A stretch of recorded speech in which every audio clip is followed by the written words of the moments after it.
Hi, everybody. Thank you for joining us tonight.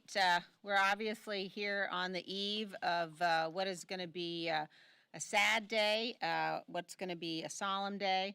And when we say that, we actually really mean it. We've heard the Democrats again and again and again talk about how heartbroken they are that they're going down this path. But their actions demonstrate that for them, those are just empty words. The Democrats have been gleefully proclaiming their desire to impeach this president since he was elected. We've now just seen this afternoon video of Congressman Raskin at a rally before the president was even sworn into office, talking about how he plans to vote, or he may well be voting to impeach this president. What we know is that they've been operating in a way that they have been conducting themselves in secret. They've abused the rules. They've abused their power. They've denied due process. They've disregarded the facts, the evidence, instructed witnesses not to answer Republican questions, used focus groups to decide what crime they should accuse the president of. And yet, despite all of these abuses, the Democrats have failed to prove their case. But they are continuing to proceed forward in what is a very partisan and reckless matter. Indeed, you heard a liberal constitutional law professor testify. This is not just a woefully inadequate basis for impeachment. In some respects, it is dangerous.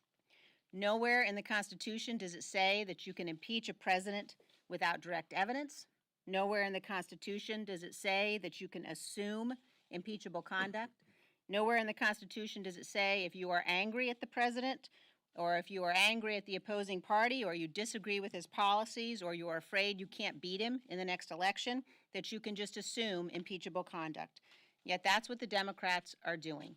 Tomorrow, they're going to bring articles of impeachment to the floor, articles of impeachment that have the potential to do grave damage to the Republic, to this House as an institution, to the Constitution, and to the voters all across this country who believe rightly that the decision about who sits in the White House should be theirs, not Nancy Pelosi's, not Adam Schiff's, certainly who do not agree with and do not believe in the kind of partisan process we're going to see tomorrow.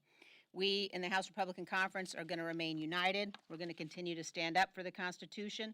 We're going to continue to stand up for the rule of law. And we are going to look forward to the day when we are back in the majority. And we certainly are not going to commit the kind of offenses to the Constitution and abuse of power that the Democrats have been engaged in now ever since they took over. With that, I will turn things over to our whip, Mr. Scalise. Thank you, Liz. Tomorrow's impeachment vote will be a stain on Nancy Pelosi's legacy as Speaker. From the very beginning, you could see that this was more about settling a political score, a personal vendetta against President Trump, where the most radical elements of Speaker Pelosi's base called for impeachment before he even took the oath of office. And so instead of searching for facts, which, by the way, tomorrow will mark the first time in our country's history where a president was impeached on a party line vote. Never before has that been done. In fact, the only bipartisan vote tomorrow will be against impeachment. And so instead of starting with a crime, which is what the case was with Andrew Johnson's impeachment, with Richard Nixon's impeachment, and with Bill Clinton's impeachment, they all started with a specific crime and then ultimately went through their inquiries and moved to impeachment. That's never been the case here. There was never a crime. It was an impeachment in search of a crime, meandering around as a witch hunt trying to find something wrong, starting with the Mueller investigation. They kept promising, and you remember Schiff's statements. He promised that he had more than circumstantial evidence that there was collusion with the president in Russia. And then the Mueller report comes out, and in fact, there was no collusion. And instead of just ending it there, they kept going on. And then there was a whistleblower report, and we heard all the salacious allegations against the president. And none of those turned out to be the case. In fact, every single witness that came before the committees of jurisdiction, when they were asked point blank, under oath to witnesses, can you name an impeachable offense? Not one. Can you name any bribery? Not one. And again, at that point, you would have thought maybe cooler minds would prevail and they would move on to actually working to solve the problems that people across this country face. When there was a unanimous bill that came out of committee to lower drug prices, literally a layup waiting to be sent to the president's desk, where every Republican and every Democrat on the Committee of Jurisdiction voted to lower drug prices and to bring generics to market quicker so that families could be paying less today for their drugs at home, which is a major problem.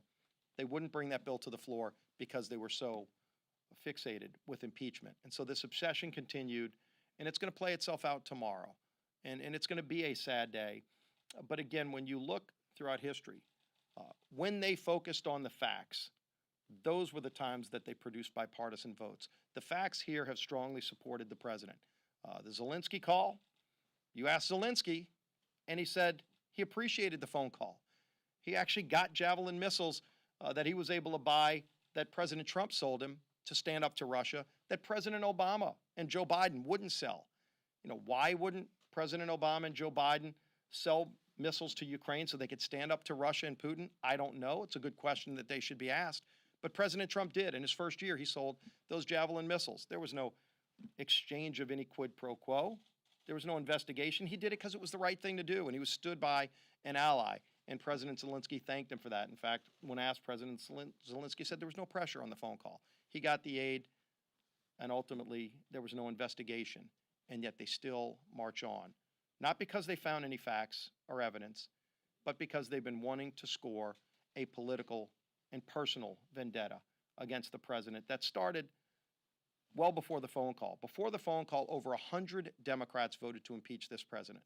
Before the phone call. In fact, there was one article of impeachment that we forced a vote on, that they were trying to impeach the president because he criticized NFL players for kneeling during the Pledge of Allegiance. Over 50 Democrats voted to impeach the president of the United States for that. Now, do people across the country think that meets the constitutional standard of treason, bribery, or other high crimes and misdemeanors? Of course not. Doesn't pass the smell test, but it shows that this has been a personal vendetta against the president, not a fact-finding mission in search of an impeachable offense, because there was no impeachable offense. So we're going to continue doing our work. We're going to work hard to pass USMCA so we can have a better trade deal with our friends Canada and Mexico, and then work to get better deals with other countries around the world, and then focus our efforts on holding China accountable. And I'm glad that President Trump continues to work for the American people, the families that he fought for, the forgotten men and women of this country that had been left behind. President Trump is still fighting for them, even while Pelosi is wasting her majority on trying to score personal vendetta points. With that, now I yield to our Republican leader, Kevin McCarthy. Thank you, Steve. In less than 24 hours, House Democrats will officially push through the weakest, thinnest, and fastest impeachment in American history. Their entire majority, the legacy of the 116th Congress, will be defined by their hatred for President Trump and their deep-rooted desire to oust him from office. What we found with the Speaker just a week ago, she finally admitted she'd been trying to impeach him for nearly 3 years. We watched today with Congressman Raskin, who today presented the Democrats' case at the hearing.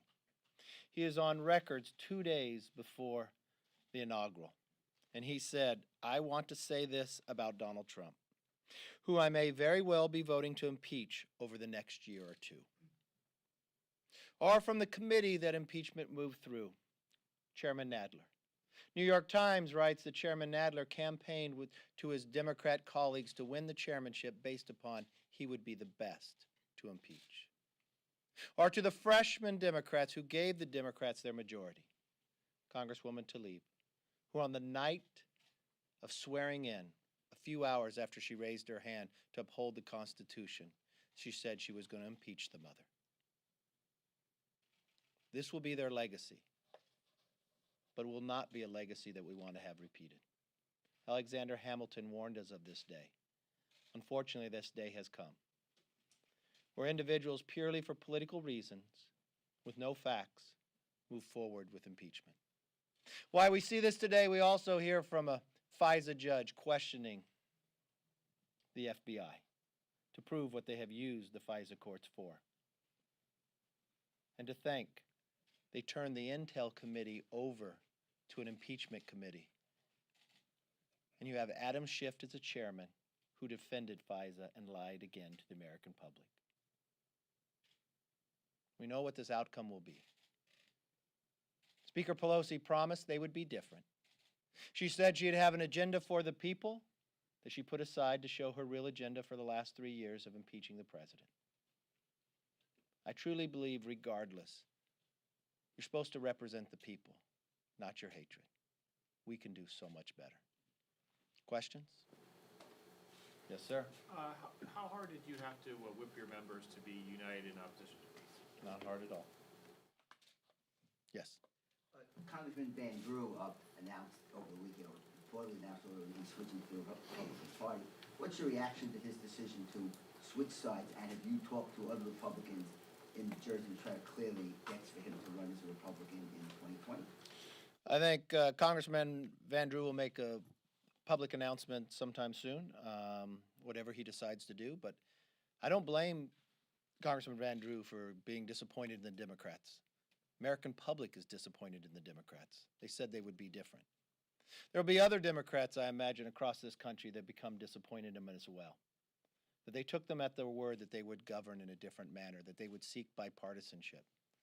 But the idea of the punishment that they would provide to him because he had his own voice. You know, Speaker Pelosi said back in March that impeachment is so divisive to a nation. It has to be overwhelming, compelling, and bipartisan to move forward. The only bipartisan vote was not. Those were the 3 requirements she laid out, and she did not meet one of them. We welcome Congressman Van Drew. We welcome any Democrat that sees this new Democrat Socialist Party that has left them behind.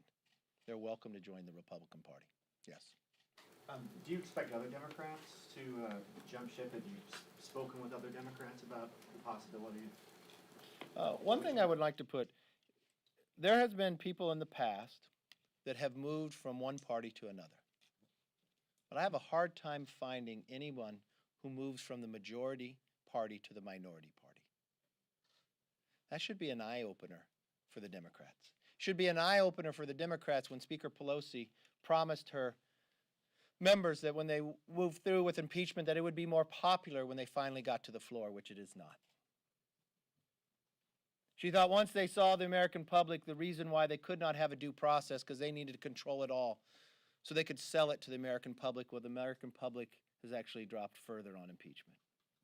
So think about the beginning of this. Had Speaker Pelosi waited 48 hours, we'd never go through this nightmare. Her conference will be smaller, the support will be less, and her legacy will be an embarrassment. Yes. Can you guarantee that Republicans will remain united tomorrow? Have you not seen us united? Have you not witnessed us united? The reason why I know we'll stay united is because the facts are on our side. The reason why I know the process has been failed, they picked a timeline and they stuck to their timeline without having any facts for it. If you stick to Speaker Pelosi's requirements, she will have failed on all 3. Any other questions? Yes, ma'am. Are the Republicans going to be as united when they vote on the implementing legislation for USMCA? I think we'll have a very strong Republican vote. No. Well, you can talk to the whip about that. I think we'll have a very strong vote for that. Last question. Yes. I was going to ask, Justin Amash left the Republican Party earlier this year. Mhm. Now we have Van Drew leaving the Democratic Party. Does that speak to the fact that there's not room for dissension really in either party? Are we just in an era where politics is so polarized that you can't buck your own party without having to leave it? I don't think Justin Amash rises to that. Much more on a different level, yes. Look, the Republican Party is a very open party. Ronald Reagan was a Democrat before he became a Republican. Many times, if you look at the Democratic Party today, it's not the Democratic Party of old. Even the new freshman members don't call themselves Democrat. They call themselves Socialist Democrats. So I don't blame Democrats who feel they're leaving the party because the party left them. So yes, there could be others who join with us, because I know there'll be more who join with us in the election, just as others joined with voting for President Trump. And I think if they continue to govern this way by not solving one problem, by putting their own personal beliefs ahead of their own districts, by not keeping their promises, I think they'll have a hard time keeping people in their party. Thank you.